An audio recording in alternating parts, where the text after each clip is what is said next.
Apocalyptic fiction has always held a special place in our hearts, reflecting our deepest fears and our greatest hopes for humanity's resilience. And when it comes to this genre, few works have had as lasting an impact as Stephen King's 1978 masterpiece, The Stand.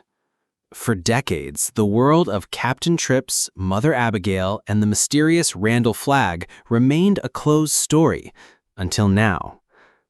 Something monumental has happened in modern fiction. For the very first time, Stephen King has fully authorized a return to this iconic world, with The End of the World as We Know It, New Tales of Stephen King's The Stand. This isn't just another book release, it's a cultural moment that proves the original novel's lasting power.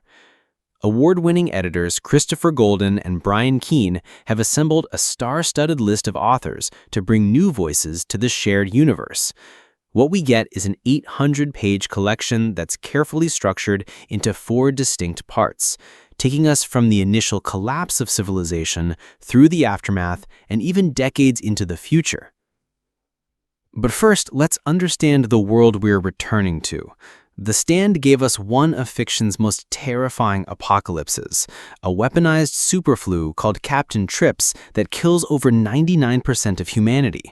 When a single infected guard escapes a secret government lab, the plague spreads with horrifying speed, leaving only scattered immune survivors to inherit the ruins.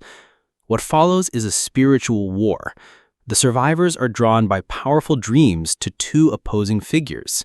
There's Mother Abagail, a 108-year-old beacon of hope who guides her followers to Boulder, Colorado to build a democratic society. And then there's Randall Flagg, the dark man who establishes a fascist dictatorship in Las Vegas. This sets up the universe's central theme, an epic struggle between good and evil for humanity's soul. The anthology's first section, Down with the Sickness, throws us right into the collapse. Tim Levin's Grace follows astronauts trapped in orbit, forced to watch their world die from space while receiving fragmentary transmissions from below. They're the safest humans alive, yet completely powerless to help. Catriona Ward's The African Painted Dog offers something truly unique, telling the apocalypse from the perspective of a wild dog escaped from its zoo. Reviewers call it unforgettable and a true revelation. By removing the human lens entirely, the story forces us to see the broader consequences of our collapse. Caroline Kepnes opens the entire collection with Room 24, a chilling story about a policeman whose dark impulses are unleashed by the chaos. It immediately establishes a core truth.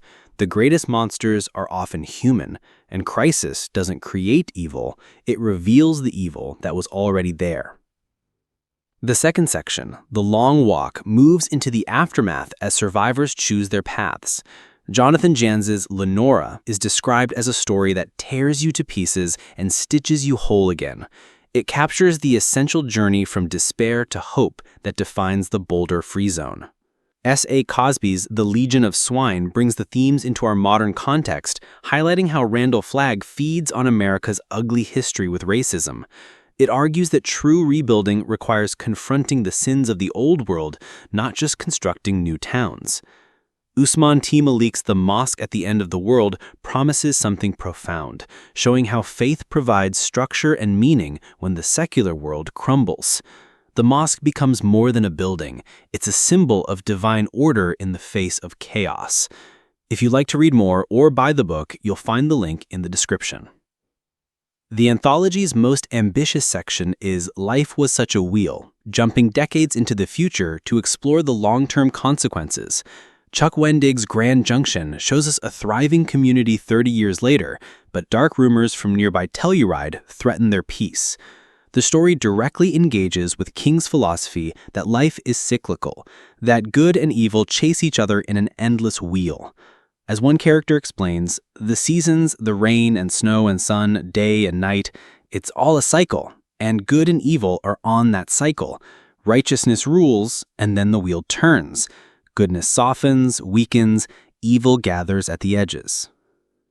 Sarah Langan's The Devil's Children pushes even further, focusing on descendants who have no memory of the world before.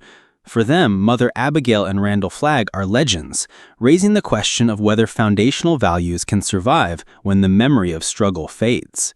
What emerges from these 34 stories is more than entertainment. It's a framework for understanding resilience. The anthology teaches us that good and evil aren't external forces, they're the products of choices made by ordinary people under extraordinary pressure. It shows us that true survival is communal, not individual, that we're strongest when we stand together. Most importantly, it presents hope not as naive optimism, but as a rugged conviction necessary for survival. Even in the darkest times, belief in something greater provides the strength to endure and the vision to build better. The wisdom of the wheel reminds us that peace isn't a destination we arrive at, it's a garden that must be tended by every generation. Victory today doesn't guarantee peace tomorrow, which calls for constant vigilance and moral effort. This anthology succeeds in expanding and enriching its source material, transforming The Stand from a self-contained story into a living universe where endless new tales can be told. Released into a world that's weathered its own pandemic and grapples with deep divisions, these stories resonate with startling authenticity.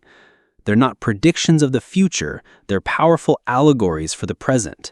And their final message is profound. The end of the world is never truly the end of the story. It's the beginning of a new chapter, one whose shape is determined not by fate, but by the choices we make in the quiet after the storm.